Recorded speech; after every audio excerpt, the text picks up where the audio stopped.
नमस्कार, बहुत स्वागत आप सभी का। आप देख रहे हैं हकीकत क्या है। मैं हूं सौरभ शर्मा। राम मंदिर पर योगी ने वचन दे दिया है। राम मंदिर पर मोहन भागवत ने प्रण ले लिया है। उत्तर प्रदेश के 13,39,84,792 वोटर्स जिस घड़ी का इंतजार कर रहे थे, आज वो घड़ी आ गई। राम मंदिर दान चोरी केस में आरएसएस ने पहला आधिकारिक बयान जारी किया है और आरएसएस ने साफ कह दिया है कि दान चोरी केस के जितने भी गुनहगार हैं, सबको कठोर से कठोर सजा मिलनी चाहिए, सबकी सजा सुनिश्चित की जानी चाहिए। आरएसएस ने बिल्कुल साफ कर दिया है कि ट्रस्ट की सारी कमियों को जल्द से जल्द दूर करके भ्रम और असमंजस की स्थिति खत्म की जानी चाहिए। आरएसएस ने जो सबसे बड़ा बयान दिया है वो ये है कि हिंदू समाज थोड़ा धैर्य रखे और राम मंदिर केस का फायदा उठाकर हिंदू विरोधी और हिंदू धर्म को बदनाम करने वाली साजिशों को नाकाम करे। मतलब आरएसएस ने सीधे सीधे कांग्रेस, समाजवादी पार्टी और शिवसेना यूबीटी जैसी पार्टियों से सावधान रहने को कहा है। तो क्या जो योगी विरोधी मोर्चा राम मंदिर दान चोरी केस के बहाने 2027 के लिए यूपी में माहौल बनाने वाली सियासत कर रहा है, उसका असर यूपी पर पड़ रहा है? इस वक्त यूपी में योगी पर, योगी के विरोधियों पर लोगों का परसेप्शन क्या है? आइए देखते हैं इस रिपोर्ट में। हमें याद रखना होगा कि पब्लिक परसेप्शन हम सबके बारे में क्या है, आम जन की धारणा क्या है। योगी ने अचानक पब्लिक परसेप्शन की बात क्यों की है? योगी ने अचानक पब्लिक ओपिनियन की बात क्यों की है? योगी पर उत्तर प्रदेश के 24 करोड़ से ज्यादा लोगों का परसेप्शन क्या है? योगी पर उत्तर प्रदेश के 13,39,84,792 वोटर्स की धारणा क्या है? क्या यूपी वालों की नजरों में योगी आदित्यनाथ देश के सबसे मजबूत लीडर हैं? क्या यूपी वालों की निगाह में योगी आदित्यनाथ देश के सबसे बेस्ट चीफ मिनिस्टर हैं? क्या यूपी वालों के मुताबिक योगी बुलडोजर बाबा से इकोनॉमिक रिफॉर्मर बन चुके हैं? और क्या यूपी की जनता को यह लगता है कि योगी सबसे पावरफुल और सबसे फियरलेस मुख्यमंत्री हैं? पब्लिक खुश है। टीम वर्क और पॉजिटिव एटीट्यूड हमें सफलता दिलाएगी। जो परिणाम देने वाली एक गवर्नमेंट भी आपके सामने है, जो रिजल्ट दे सकती है। योगी कह रहे हैं यूपी की जनता सरकार के काम से खुश है, संतुष्ट है। योगी क्लेम कर रहे हैं कि टीम वर्क और पॉजिटिव एटीट्यूड से सफलता मिलेगी। योगी की सरकार रिजल्ट लेकर आएगी। साफ दिख रहा है कि योगी ने दो बहुत बड़े हिंट दिए हैं। योगी का पहला हिंट यह है कि राम मंदिर दान चोरी केस को वो उसके अंजाम तक लेकर जाने वाले हैं, और योगी का दूसरा हिंट यह है कि वो 2027 में भी सरकार में आने वाले हैं, जीत की हैट्रिक लगाने वाले हैं। लेकिन योगी की राह में अड़चन पैदा करने के लिए विरोधी गुट ने जमीन आसमान एक कर दिया है।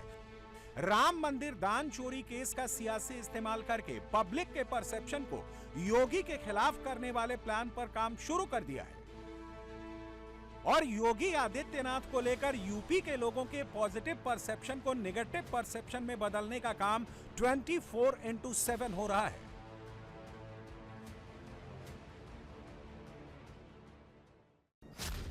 जिस तरह से अयोध्या जो है एक तीर्थ क्षेत्र रहा, राम की अयोध्या रही, उसका अब अंडरवर्ल्ड बन गया है। जो मुंबई में अंडरवर्ल्ड है ना, गुंडों का, और अंडरवर्ल्ड चलाने वाले बीजेपी के लोग। सबसे पहले डाका डाला है राम मंदिर पे, लूटा किसने है? ये बीजेपी के महमूद गजनवी ने। अंडरवर्ल्ड चला रहे लोग। चढ़ावा चोरी, भगवान के साथ धोखा, आस्था के साथ धोखा, ये भारतीय जनता पार्टी को शर्म नहीं आ रही है कि ये कर क्या लोग रहे हैं, और जनता इनको भी समझ रही है। इनका भी हिसाब बराबर करेगी। 2024 में हिसाब बराबर हुआ था, 2027 में भी भारतीय जनता पार्टी को जनता सबक सिखाएगी।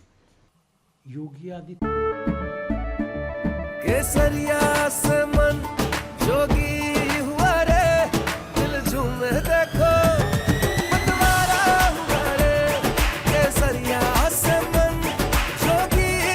हर पल मनाओ केसरी त्योहार। विमल, बोलो जुबां केसरी। आदित्यनाथ देश के प्रधानमंत्री उन तमाम चोरों और डकैतियों को जो राम मंदिर के अंदर हुई है, करोड़ों लोगों की आस्था के साथ खिलवाड़ हुई है, उनको बचाने की कोशिश हो रही है। महमूद गजनवी में और इन लोगों में क्या फर्क है? सत्ता तो आ गई, मंदिर तो बन गया, तो अब जो भी मंदिर लूट रहे हैं उनको हिंदू माफ नहीं करेगा। योगी विरोधियों के बयान से साफ है कि वो राम मंदिर दान चोरी केस को 2027 के सियासी वेपन के तौर पर योगी के खिलाफ इस्तेमाल कर रहे हैं। यूपी के लोगों के मन में योगी के खिलाफ नफरत पैदा करने की साजिश रच रहे हैं। लेकिन आज आरएसएस ने हिंदू विरोधी एजेंडे को पंक्चर कर दिया। विरोधियों की एंटी हिंदू सोच और हिंदू धर्म और हिंदुओं को बदनाम करने वाले षड्यंत्र से सावधान रहने को कह दिया। राम मंदिर दान चोरी केस पर पहली बार आरएसएस ने आधिकारिक बयान जारी किया और साफ स्टैंड लेते हुए ऐलान कर दिया है कि इस महापाप में शामिल एक भी चोर बचना नहीं चाहिए। आरोपियों को कठोर से कठोर दंड मिलना ही चाहिए। अयोध्या में श्री रामलला मंदिर में रखे हुए दान पात्रों में जमा राशि की चोरी की दुर्भाग्यपूर्ण घटना से समूचे समाज और राम भक्तों को भावना एवं श्रद्धा को आघात पहुंचा है तथा इस घटना से हम सभी आहत हैं। श्री राम जन्मभूमि तीर्थ क्षेत्र न्यास के आग्रहपूर्वक निवेदन पर उत्तर प्रदेश सरकार ने विशेष जांच दल का गठन कर उसकी अनुशंसा पर कानूनी प्रक्रिया प्रारंभ की है। जांच में जो भी दोषी पाए जाएंगे उन्हें कठोर दंड हो यह सुनिश्चित करना आवश्यक है। घोर निंदनीय घटना को असाधारण मानकर गंभीरता से व्यवस्था एवं संचालन की सभी कमियों को दूर करने हेतु परिणामकारक कदम उठाए ताकि अयोध्या मंदिर पर करोड़ों राम भक्तों की आस्था व श्रद्धा अखंड एवं अटूट बनी रहे। वर्तमान भ्रम और असमंजस की स्थिति समाप्त होनी ही चाहिए। राष्ट्रीय स्वयंसेवक संघ संपूर्ण हिंदू समाज से भी आह्वान करता है कि इस कठिन क्षण में वह आवश्यक धैर्य और संयम का परिचय दें तथा इस दुर्भाग्यपूर्ण घटना का लाभ उठाकर हिंदू विरोधी राष्ट्र विरोधी शक्तियों के हिंदू धर्म एवं समाज को बदनाम करने के षड्यंत्रों को विफल करे। जय श्री राम। राम मंदिर दान चोरी केस में आरएसएस के सर कार्यवाह दत्तात्रेय होसबोले का बयान और योगी आदित्यनाथ के सख्त एक्शन ने करोड़ों हिंदुओं तक मैसेज पहुंचा दिया है कि वो निश्चिंत रहें। इस केस में छोटे से छोटा और बड़े से बड़ा आरोपी भी नहीं बचेगा। एक्शन सब पर होगा।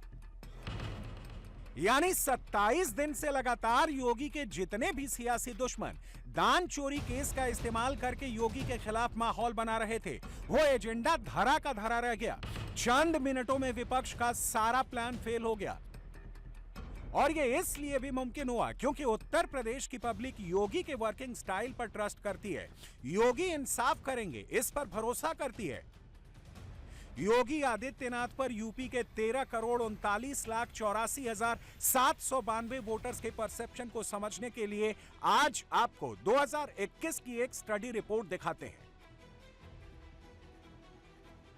इससे आपको यह क्लैरिटी मिल जाएगी कि आखिर क्यों उत्तर प्रदेश में योगी आदित्यनाथ अखिलेश और राहुल पर भारी हैं।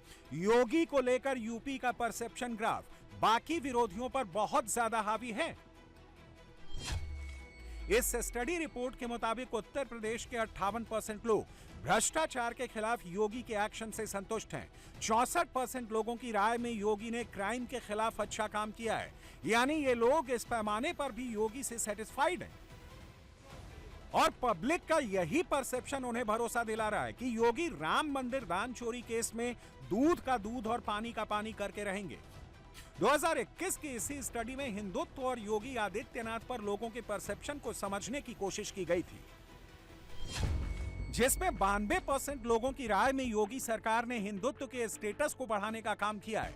91% लोगों की राय में योगी आदित्यनाथ ग्लोबल हिंदुत्व को रिप्रेजेंट करते हैं। स्टडी में 81% लोग हिंदुत्व का समर्थन करते दिखे, जबकि 87% लोगों की राय के मुताबिक हिंदुओं को बचाने से हिंदुस्तान का भविष्य बचेगा। यानी हिंदुत्व के पिच पर उत्तर प्रदेश की जनता योगी आदित्यनाथ को लगातार फुल मार्क्स देती आ रही है। योगी के जो विरोधी नए नए चुनावी हिंदू बनकर खुद को सबसे बड़ा राम भक्त बताकर राम मंदिर दान चोरी केस में पॉलिटिकल माइलेज लेने की कोशिश कर रहे हैं। 2027 में यूपी के चुनाव में ऐसे लोगों की दाल नहीं गलने वाली। यूपी की पब्लिक योगी पर ही ट्रस्ट करने वाली है। जिन्होंने चंदा दिया, एक आस्था थी भगवान राम के प्रति, अच्छा मंदिर बने, तो अब ये तो बड़ी एक हमारे आस्था पर भगवान राम की आस्था के प्रति कुठाराघात है।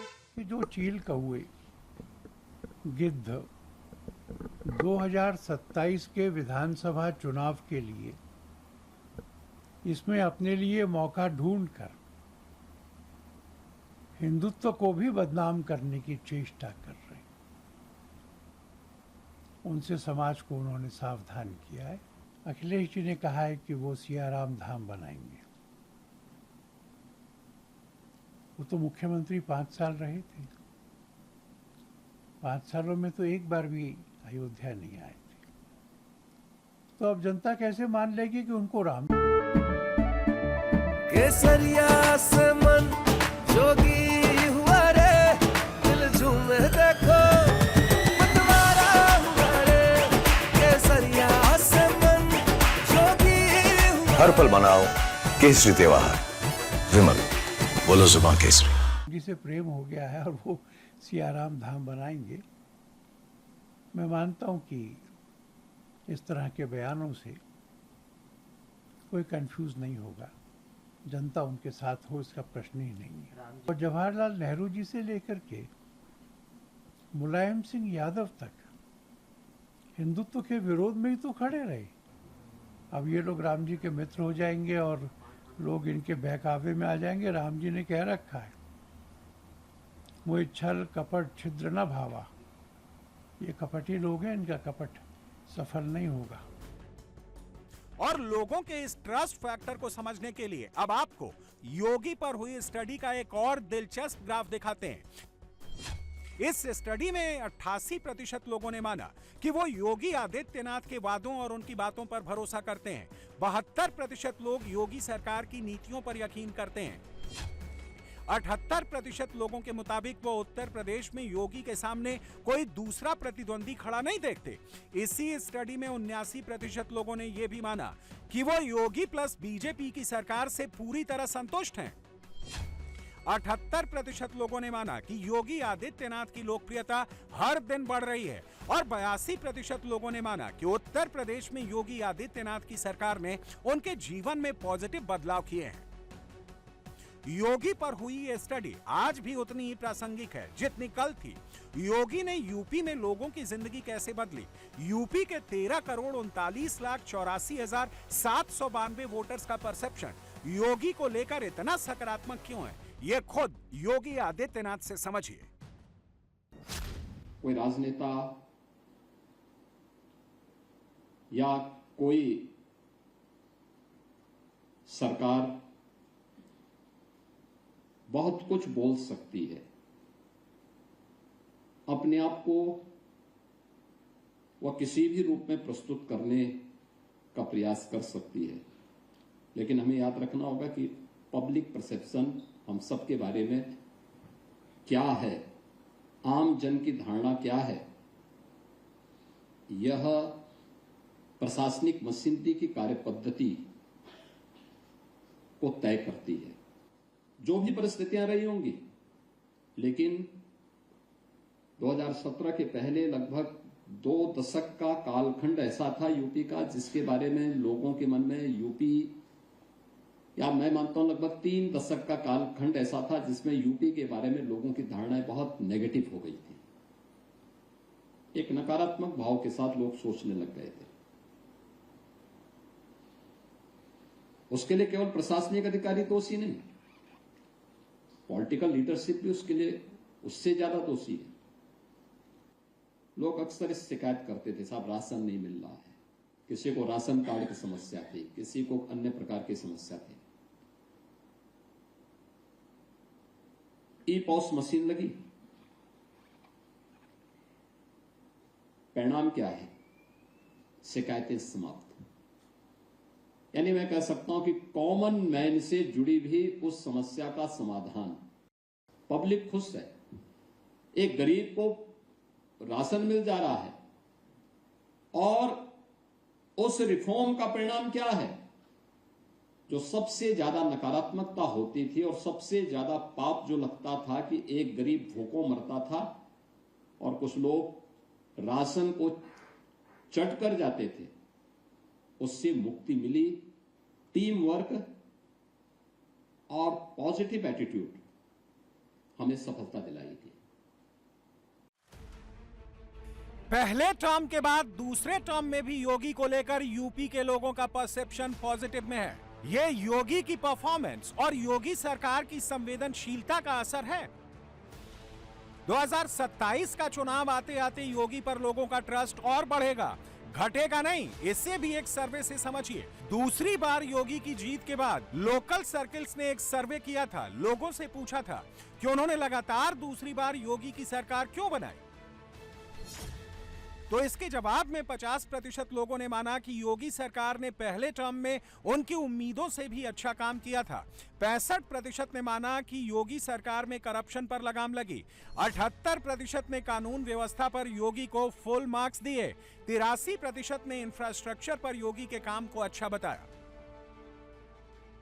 योगी के लिए ये सारे फैक्टर्स इस वक्त भी काम कर रहे हैं। 2027 के चुनाव से पहले यूपी के लोगों का परसेप्शन भी योगी के ही फेवर में दिख रहा है।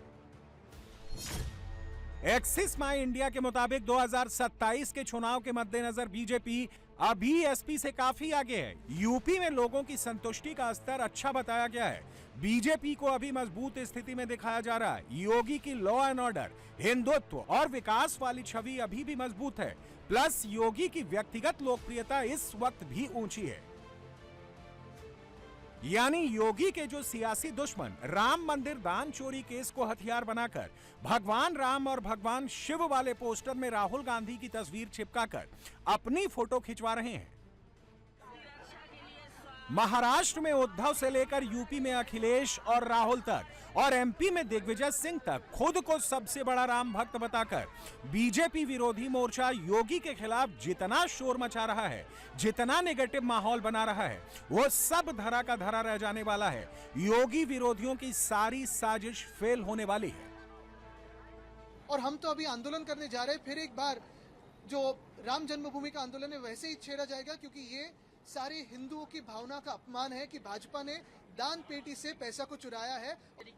हर गांव में जाके हम राम रक्षा आंदोलन करने वाले हैं, क्योंकि रामलला का जो आंदोलन है वो रामलला का रक्षण भाजपा से करे, भाजपा की लुटेरों से करे। जिस तरीके से हमारे हिंदू राष्ट्र के खिलाफ षड्यंत्र रचा जाता है, बिन लादेन और उद्धव ठाकरे की भाषा में कुछ फर्क नहीं है। इसी तरीके का षड्यंत्र केसरिया से मन जोगी हुआ रे, दिल झूमे देखो मतवारा हुआ रे। केसरिया से मन जोगी हुआ। हर पल मनाओ केसरी त्योहार। विमल, बोलो जुबान केसरी। वो हमारे हिंदू राष्ट्र के खिलाफ पाकिस्तान वाले कर रखते, वही उद्धव ठाकरे अभी कर रहा है। इसलिए इस पाकिस्तान एजेंट को, जिसको हम उद्धव उल हक बुलाते हैं, उसको कितना हम लोग महत्व देना चाहिए, वो देश के हिंदू समाज ने सोचना चाहिए। अभी हिंदुओं की भावना वो उद्धव उल हक को कब से समझने लग गई। फिर जब भी खुद मुख्यमंत्री थे तो फिर उन्होंने अजान की स्पर्धा और ये सब क्यों लिया। हिंदू और उद्धव ठाकरे का कुछ अभी संबंध बचा नहीं है, उसका राजनीतिक धर्मांतर हो चुका है।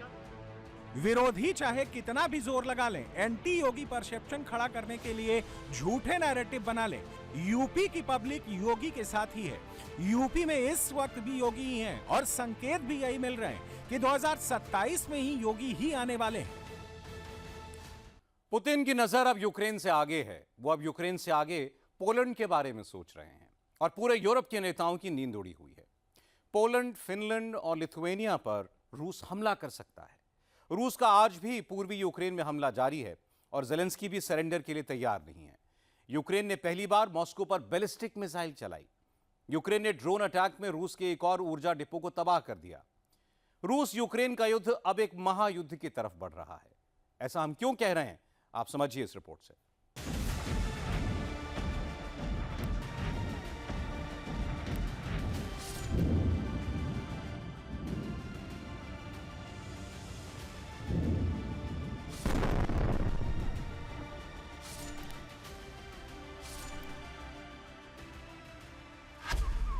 क्या रूस यूक्रेन युद्ध 26 देशों तक फैलेगा?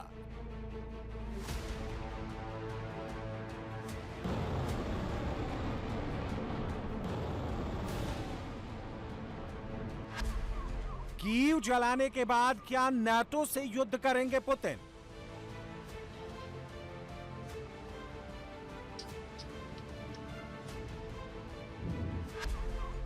यूक्रेन के साथ साथ अब पोलैंड, फिनलैंड, लिथुआनिया रूस की हिट लिस्ट में है। यूक्रेन पर सबसे बड़ा हमला करने के बाद अब पुतिन पोलैंड पर अटैक कर सकते हैं। ऐसा करके पुतिन नाटो का रिस्पॉन्स देखना चाहते हैं। पेंटागन की रिपोर्ट में दावा किया गया है कि रूस लॉन्ग रेंज ड्रोन और हाइपरसोनिक मिसाइलों से पोलैंड पर हमला कर सकता है।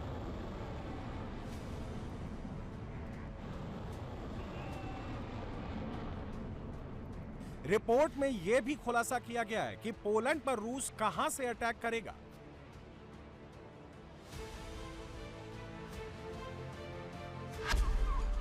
रूस अपने मेनलैंड की बजाय कैलिनिनग्राद या पड़ोसी देश बेलारूस से हमले करेगा। रूस के मेनलैंड से कैलिनिनग्राद की दूरी 360 किलोमीटर है। यह बाल्टिक सागर के किनारे पोलैंड के बॉर्डर पर बसा है। बेलारूस भी पोलैंड के साथ बॉर्डर साझा करता है, जहां रूस के स्ट्रेटेजिक हथियार तैनात हैं।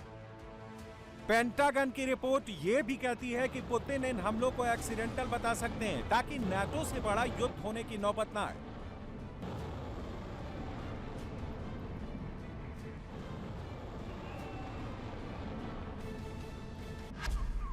नाटो देश फिनलैंड ने अपनी जमीन पर परमाणु हथियार रखने पर लगी रोक हटा ली है।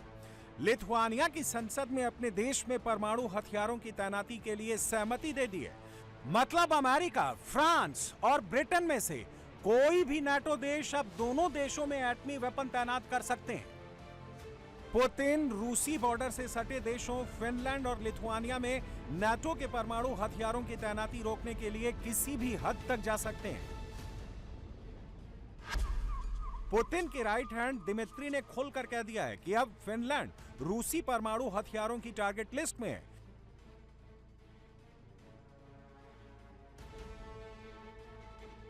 पेंटागन की रिपोर्ट में यह भी खुलासा हुआ है कि पुतिन पड़ोसी देशों पर हमले कर यूरोप पर दबाव बनाना चाहते हैं कि वह यूक्रेन को हथियार सप्लाई देना बंद करें, क्योंकि उसके बिना ज़ेलेंस्की युद्ध नहीं लड़ सकते।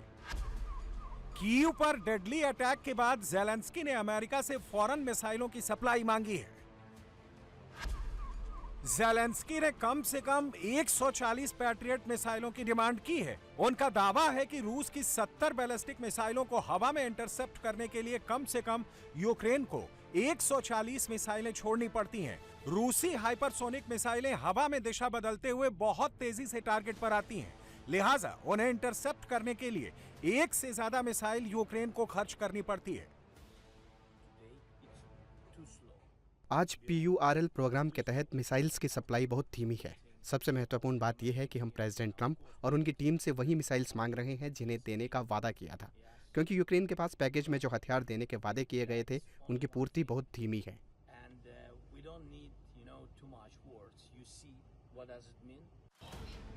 यूक्रेन पर रूस ने एक ही रात में 28 बैलिस्टिक मिसाइल चलाई थी।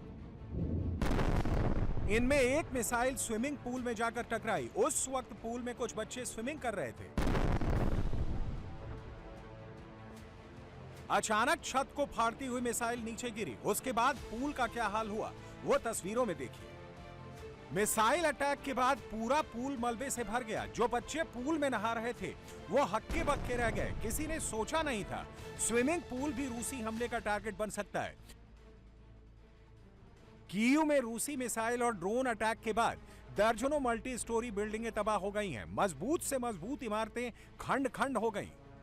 कहीं सिर्फ दीवारें बची हैं। रिहाइश का हिस्सा गायब हो गया है। मलबा हटाने का काम दिन रात चल रहा है। कीव में हुई तबाही को देखने के लिए कई देशों के राजदूत उन इलाकों में पहुंचे जहां रूस ने बीती रात सबसे बड़ा हमला किया। चारों तरफ मलबा बिखरा है और टूटी हुई इमारतें दिखाई दे रही हैं। कीव का मंजर बहुत भयानक है। हालात गाजा और साउथ लेबनान जैसे हैं। रूसी हमले में जिनके मकान मलबे का ढेर बन चुके हैं वो अब मेट्रो के नीचे और सबवे में शरण लिए हुए हैं। युद्ध ने उन्हें अपने ही शहर में बेघर कर दिया है। Very sorry for what happened here last night. I think we all slept very poorly tonight. It's terrible, all the loss of life that we've seen.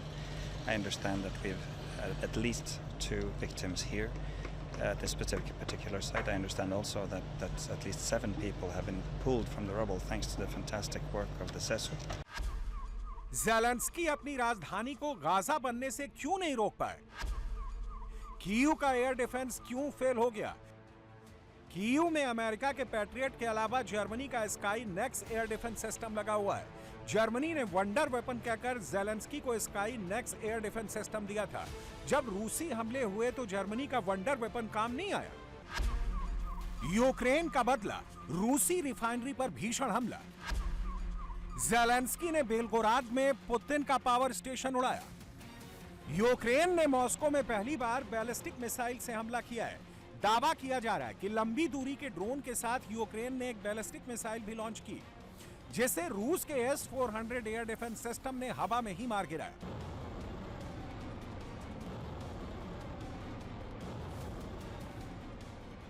अठारह जून को यूक्रेन ने मॉस्को पर क्रूज मिसाइलों और ड्रोन से बहुत बड़ा हमला किया था।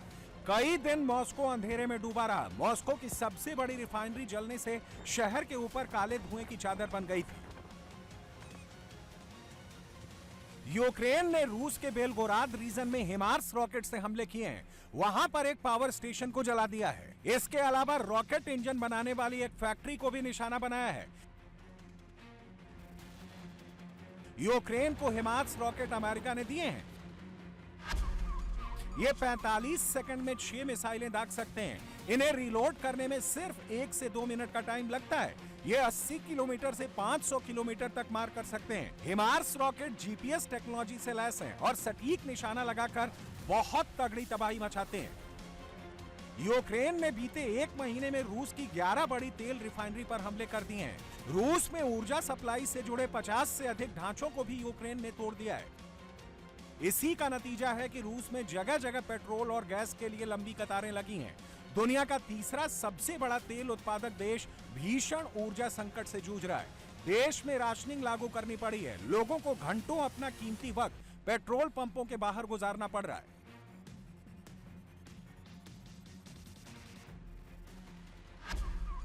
रूस की रिफाइनरी यूरो 5 ग्रेड का तेल उत्पादन करती है। संकट की वजह से पुतिन ने यूरो 3 ग्रेड का तेल रिफाइन करने का आदेश दिया है। रूस ने भारत से भी पेट्रोल मंगाया है। गैसोलीन भी भारत से मंगाई। रूस के कीव पर हमले के बाद यूक्रेन में भी तेल और गैस का संकट बहुत बढ़ गया है। पेट्रोल पंपों और गैस स्टेशनों को बंद करने की नौबत आ गई है। यूक्रेन के ओडेसा सिटी में पेट्रोल और गैस क्राइसिस से परेशान लोग सड़क जाम कर प्रदर्शन कर रहे हैं। 48 घंटे से ओडेसा अंधकार में डूबा हुआ है। तेल और गैस के इंफ्रास्ट्रक्चर पर हमलों की शुरुआत ज़ेलेंस्की ने की थी। अब रूस के हमलों के बाद यूक्रेन में त्राहिमाम शुरू हो गई है।